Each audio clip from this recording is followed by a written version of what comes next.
Governor Khyber Pakhtunkhwa ने तहरीक अदम एतमाद हर सियासी जमात का जमहूरी हक करार दे दिया। वाज़ेह किया कि नंबर गेम पूरे होने पर अपोजिशन हुकूमत बनाने में 1 मिनट की देर नहीं करेगी। फैसल करीम कुंडी ने दावा किया कि अलीमीन गंडापुर मैदान छोड़कर भागने की तैयारियां कर रहे हैं।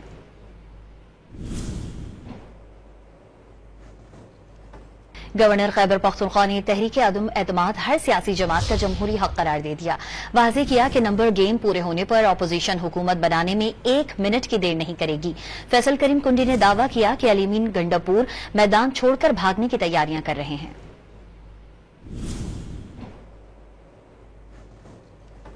गवर्नर खैबर पख्तूनख्वा ने तहरीक अदम एतमाद हर सियासी जमात का जमहूरी हक करार दे दिया।